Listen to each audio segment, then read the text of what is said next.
All right, guys. Obviously, we'll get rolling. I think I said last night on the show, great challenge for our football team. I think, again, this week, can we continue to grow? And we're going to have to. I think a really talented football team that we're about to face, a team that's got elite skill at almost every position on the football field and really playing good football right now. So with that said, we'll turn it over to you. Yeah, Matt, where do you look to in that respect? Where do you look to on your team from coming off the most physically pounding game you've played this year, best game, to the, I don't want to say a grueling road trip because you're chartering an airplane, but nonetheless, a long road trip. Yeah. Who do you look to for guidance on that? Yeah, I think you look to the same people that have gotten you to this point, and that's the leadership of our football team. And, I think they're the ones that we're fortunate to have veteran leadership that have been through these experiences before, understand the grind of the season and the ability to know that your growth and your success is going to come with your ability to grow, even though, this is the time of year where, a lot of people, it's hard for them to continue to get better because mentally they're worn out, physically they're worn out. All those things can be great excuses, but at the end of the day, nobody really cares. What they do care about is, can you continue to navigate and grow through it? And the only way you're going to do it is if the leadership of the football team buys into that. And I think certainly it starts with us as coaches, and it trickles down to our seniors and the veteran leadership in our program. And so I think really a week like this is on their shoulders. How do you act? How do you respond? And how do you continue to grow and get better? And if our great players do that, and our veteran players do that, then I think our football team will certainly follow their lead. Any update on Mike? No, I think, it seemed really good yesterday. I think we feel very confident that he'll play in the football game. And, I don't think it's a issue that's going to be very long or very, I think it's one of those things that it's probably more day-to-day than it is anything else. What is he dealing with? Yeah, just dealing with just a couple things, almost more so structurally than he is anything in terms of a break or a sprain or anything like that. I think just kind of some nerve stuff that he's dealing with, but really responded fantastic, was awesome on Sunday, and was tremendous yesterday. I think it was after Saturday you talked about the defense being able to gang tackle really well. That seems like a fundamental thing, but how important is it that you've got 11 guys flying to the ball? Yeah, I think it's the key to our success. I think a lot of people over the last couple of years have talked about maybe some of the things we've tried to do schematically.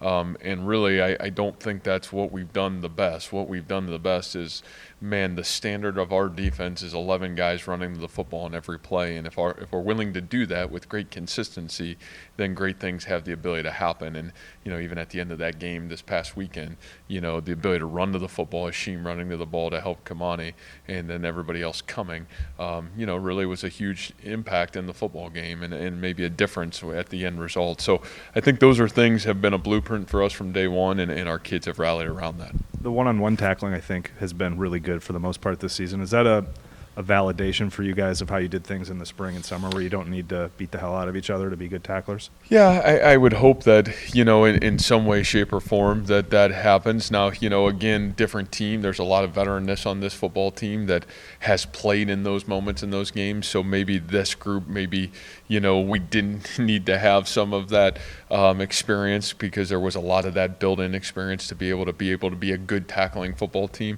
But I would say this too, our young guys have tackled really well. The guys have come in, Kamani King, Craig McDonald, those young guys, Eric Horn, those guys have played good football and tackled really well for us as well. So I think we'll evaluate that at the end of the football season, but I do think that's an area for us that we've improved on and feel very confident about right now. We've talked a lot about A players playing A football this season, but who are some players who maybe aren't necessarily you didn't think would be A players but have played A football this year? Yeah. I think you talk about some of those glue guys in our program right now and team. I think Jared Hufford on the offensive line has continued to show up and play, tremendous football for us. Jared Russ is a guy that, has been a key to our success on our football team this season for us. Darren Wilson's a guy that, his day's coming, I feel like. He's played tremendous for us. What happens from a receiver standpoint, you don't maybe get some of the production, but boy, what he's done from a blocking and assignment and detail standpoint has been exceptional, and he's played really good football. And I think you flip over on the other side of the ball, and on the defensive side, Kamani, we've talked a lot about, I think has played tremendous for us. Zach Peterson has been, nothing short of exceptional. And then, I think the special teams portion of things, Andrew Mevis is proving to be an A football player. I think that was a really tough journey for us, really not knowing that he was a tremendous talent.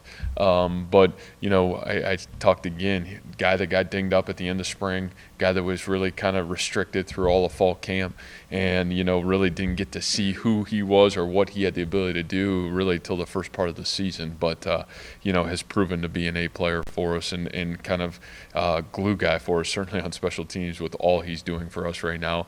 And then I would say some of those young freshmen, Joey Peterson, Bo Freiler, Miles Purchase, those guys in our special teams units have really been some of our best players, so far this year for us. So really proud of those guys as well. Matt, after the game on Saturday, both you and Brock used the word trust and belief a lot with Xavier. I'm curious, in your time here, how much is trust, maybe the most important quality in a number one receiver, maybe outside, highlight catches and coming up big?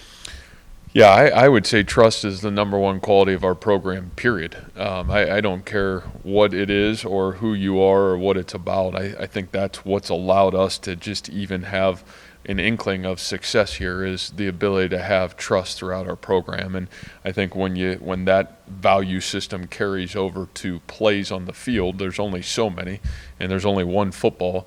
And I think you want to try to, as whether it's the coach or the quarterback, you want to deliver the ball to the people that you feel absolutely confident that are going to have the ability to make the play when the ball comes their way. And obviously Xavier, from day one that he's come into our program, from a trust standpoint of who he is, his work ethic. I think Randy and I talked maybe 2 months after Xavier was here, and I was raving about the work ethic, the character when Xavier got here to where we are today. And now you're seeing this player who I really think if you go back and watch every game he's played here, maybe other than that Louisiana game where he was kind of getting his footing underneath him, he's been nothing short of exceptional for us. And so, yeah, I think that value system is huge. And how is trust earned? I think it's earned daily. And, unfortunately, that's a word, too, that can be taken away really fast as well. But, X has been tremendous at just continuing to stack and build tremendous trust in our program. Talking about West Virginia, they've had a couple games that could go either way. Against like Oklahoma, Maryland, teams like that. What have you seen from West Virginia that's allowed them to be so competitive in those games? Yeah, I mean, like I said, I think this West Virginia team is one of the most talented teams that we've played. I think they're a team that's as up and coming as anybody in our conference. There's a lot of youth on this roster right now, but boy, oh boy, is there a lot of talent. Some of the best skill players in our conference across the board at the receiver position, some physicality at the tight end position, elite tailback, 2 quarterbacks that are playing really good football for them, a young but extremely talented offensive line, and then, man, you flip over on the defensive side and, you talk about the experience of their secondary, the guys that have played a lot of football for them, the linebacking core, and then, man, this young talented defensive line, maybe as talented as any young team in our conference and really playing good football. You can tell they're confident and they'll be ready to rock and roll for sure. We asked Brees about Jared Hufford, who I guess he was a freshman roommate of, and he called him, quote, a different cat, unquote. And then I asked Schweiger about it, and he said, I guess we're all kind of different cats. What makes him different from an enthusiasm standpoint and also from a technical and skill standpoint that he's given you? Yeah, first of all, the great quality Jared has is he's from Ohio, so that's a huge positive. So we know that was a surefire win, and maybe that makes him a little bit different in his own right. But Jared's got this unbelievable personality. He's got a great father and stepmother at home that I think have given Jared a lot of belief. He's from a great high school football program, one of the great high school traditions in the state of Ohio, and I think learning from great coaches there, work ethic and toughness, those are things that were non-negotiable. And, I think Jared's got this very happy-go-lucky personality, but boy, is it really important to play football? Yes. Does he want to be the best? Yes. And, I think those qualities have served him well because easily I think he could have been discouraged, along the way. He was very talented early on, still there was a lot of growth for him in terms of his high school football program is a little bit on the smaller school size in the state of Ohio. And so, elite running the ball, some of the pass game stuff was a little bit foreign early on. And that's kind of been part of his transition process from high school to college. And so I think his ability to stay the course, really learn those skills in that craft, and really start to kind of press forward. And we really saw that a year ago. I mean, he's got really good length in his arms. He's as physical as any of our offensive linemen are. And I think one of the things that Jared possessed is that staying power that allowed him that, even though he wasn't maybe getting those reps early last season, when we needed Jared Hufford the most, and that's in the Fiesta Bowl, and you're talking about elite defensive line, and he's got to step in and go play. And then you watch how he played in that game. I think that was kind of a huge chip for him in terms of our staff saying, man, I think this guy's really ready to take a huge step forward. And then, again, not being satisfied, going back to work this offseason. I think one of the great gainers in terms of what happened between January and really August. And then the same thing, the season starts, we're still trying to find mix and match. And I think his staying power again of, man, probably could have been frustrated, maybe felt like should he have been the starter right away? What did he do? But he earned it. And he went to work, and he earned the right to be the starter. And, really the last two games has played tremendous for us. So, really proud of him. I think probably the biggest difference is, man, here's a guy that's got great values at home, that's got great staying power. In a world we all want instant gratification's been willing to stay the course and fight for what he really wanted to do, and he's earned everything he's gotten so far. And Orion, as his snap count has gone up, we go from asking when will he be able to play, and now he's playing as a senior. Can you talk about his journey and just how he's showing up for you right now? Jeez, yeah. I talked about Orion in our team meeting yesterday. Orion's got to play, must be the second to last drive of the game, and we bring pressure. They actually run the perfect call offensively against it, and his drop is a lead off of number 2. And he's got the ability where the quarterback wants to go where he should go, but he can't make it because Orion's exactly where he needs to be when he needs to be there. And I think that's what you talk about, senior veteran leadership, a guy doing the little thing that nobody else sees, but, man, that might have been the difference in the football game very well. And, the next two plays, Will has sack, and, man, they're able to punt the ball, and, we kind of know how it goes from there. But it's that play, in my opinion, the perfect call offensively against maybe what could have been the worst call defensively, and yet Orion Vance makes the play in the moment. And, I think that's what's so special about Orion, and I think he would be a guy that would tell you his story here. I mean, a guy that has been, started off academically, maybe not the most important thing, and leaving here, graduating with over a 3.75 GPA. A guy that his last, 5 semesters here was above a 3.5 GPA. A guy that has really, you saw reach your full potential in every way, shape, and form.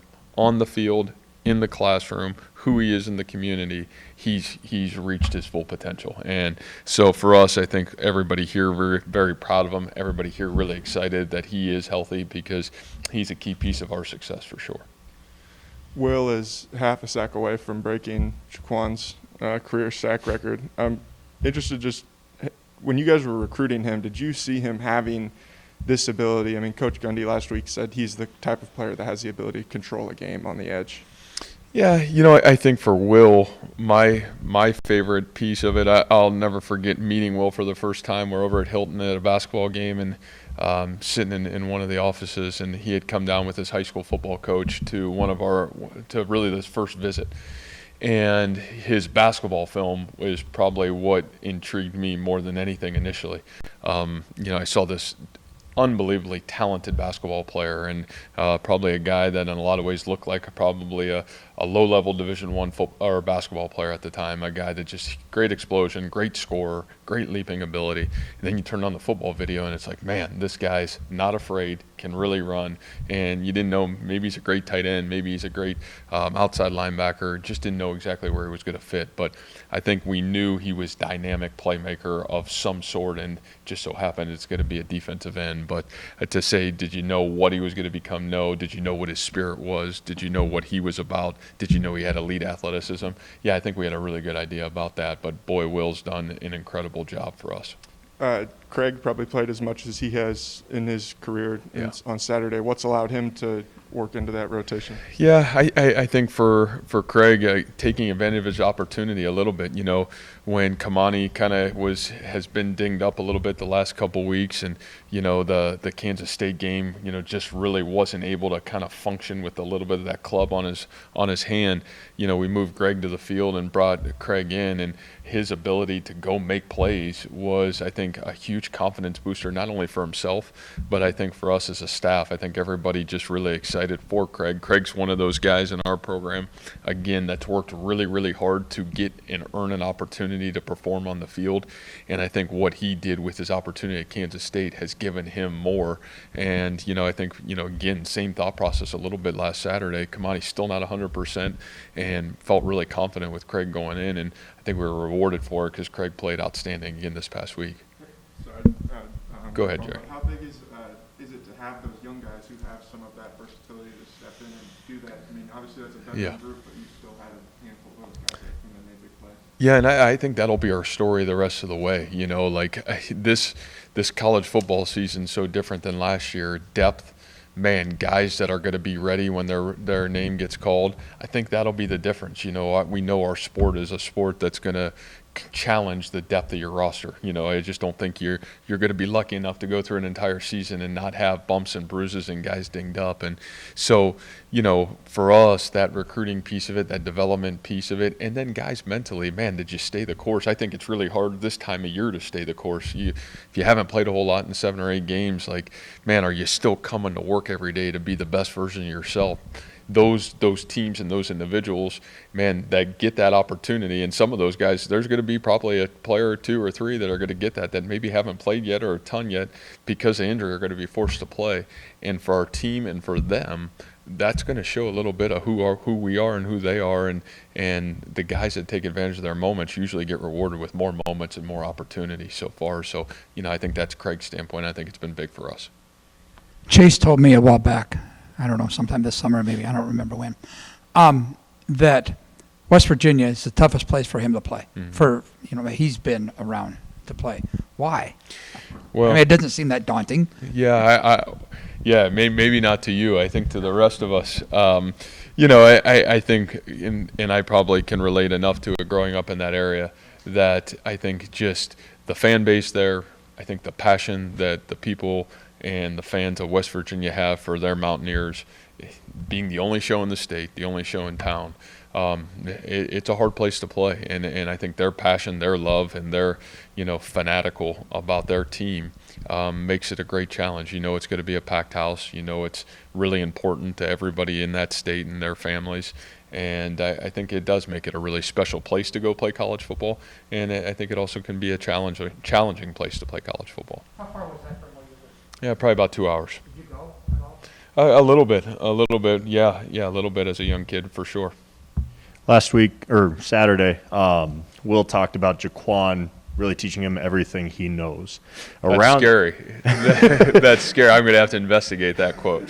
At what point does your culture become self-sustaining? We've seen your speeches, but when they see it in action, is that when you can trust that it's self-sustaining in that aspect?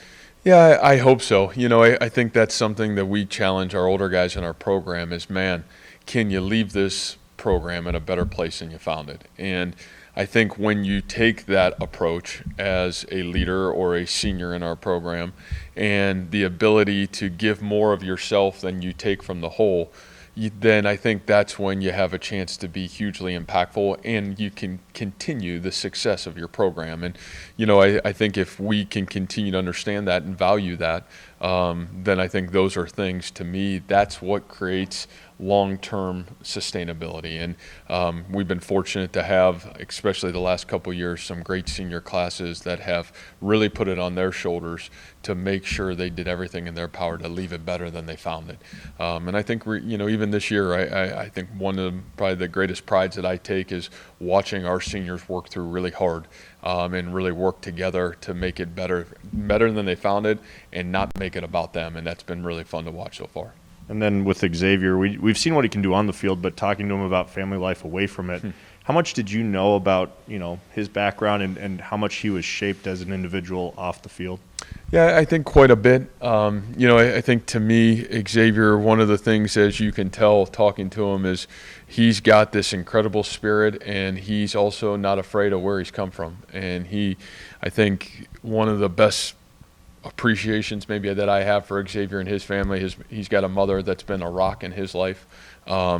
She embodies that same spirit. She kind of has that same smile and that same energy and that same passion for life that Xavier's had, and it's not been easy for her either. And yet I think her and Xavier have been able to weather the storm. He's got a great father, but I just think the spirit of those two, to be able to work through hard times growing up and in their own lives, and the ability to overcome it, I think it's kind of led to this man that he's become now. And what he does on the field is really awesome.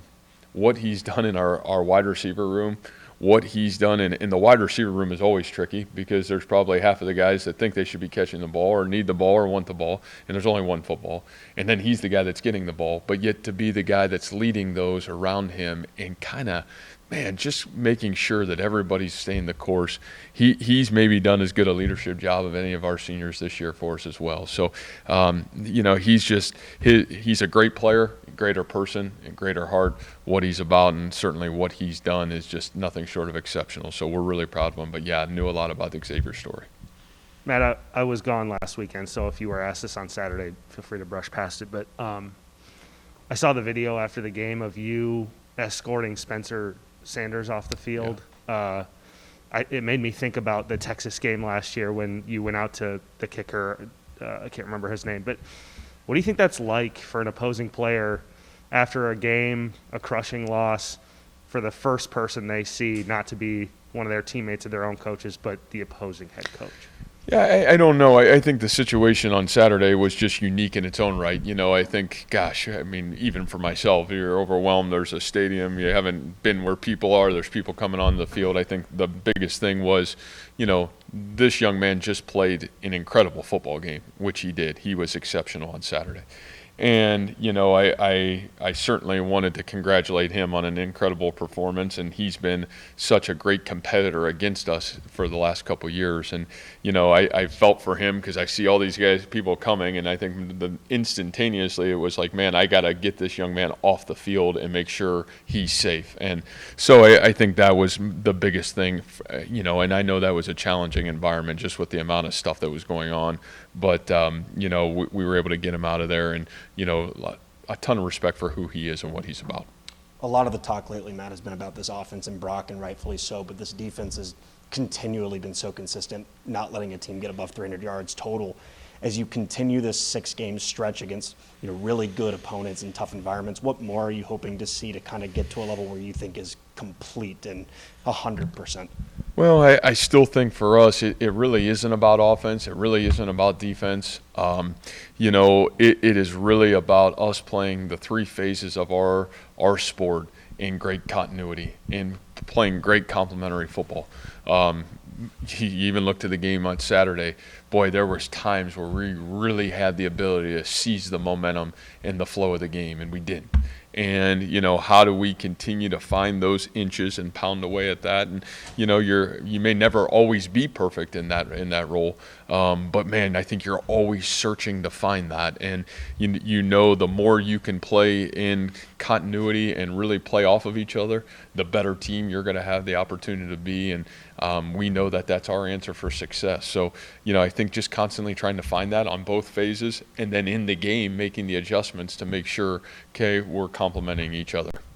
You talked Saturday about Tareq Milton. Xavier did too. What's it say about a guy who's not seeing a high snap share who's stuck with it, and maybe what's kept him from seeing that? Yeah, we talked a lot about that after the game too. I mean, just for Tareq, I mean, that guy has had so many battles, from, physical to the mental battle that it can have when you're physically kind of constantly beat up over the last 2 years. And, the talent that Tareq has, the ability that he has, and the growth that he has made in our football program is nothing short of exceptional. And to see in the biggest moment of the season so far, there's Tareq Milton making a huge play in a huge moment.